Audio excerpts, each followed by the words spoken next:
Give me the definition of Dubmatix. What is...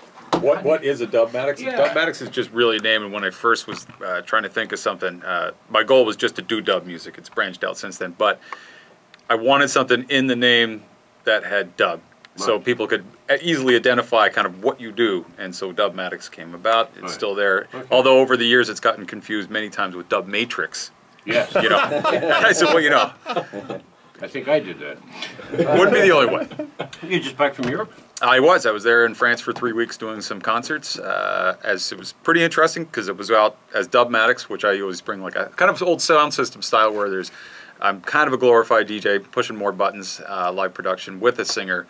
But we also had doing a Clash and Dub band, live band thing as well. So, you know, you switch from Dubmatix to playing drums live back to Dubmatix. So it was an interesting time, and I'll be back in April on tour and then again in the summer. Back to France? We'll be going to Belgium, UK, Romania, some different places. Wow. Yeah, it's interesting. That's cool. A lot of fun. And they're all wrapped their arms and their heads around your music and everything else? I tell you, Europe has been my biggest market. France is the #1 for about 7-8 years now. And so, you know, it's great to go over there because people do know who I am. I'll have a little bit more of an idea, which it's taken a lot of going over there. It's my 7th year of touring there. But I love it. I love the country. I love the food. And I love the culture. Yeah. You know, it's really fascinating to say. The biggest difference is that there's so many artistic communities and a love for culture and arts. It's very supportive. They have a great system there called intermittent. And what that is basically if you're an artist or a lighting tech, you can basically do that all of your life. Mm-hmm. They'll pay you 80 euros a day or something like that. But you have to do like 100 shows a year and something like that. So it's very interesting. They're very supportive. It took basically until this year to hit it big with Skrillex, who's the big one. But I mean, this has been going on for years in Europe, even like dance music, all this guy. Which parts of Europe? Western Europe. I mean, UK is still a dominant force, especially with dance, electronica, drum and bass, dubstep. They're the guys who are kind of creating this, and then every country kind of puts their own brand on it. Like even reggae, there's the French-style reggae. You can tell it's reggae, and there's usually an accordion involved. You know, they love that, or a melodica or something. You know, and you kind of go, they all kind of develop their own identity of their interpretation of reggae, which is kind of what I've been doing my whole life, and a lot of us out there.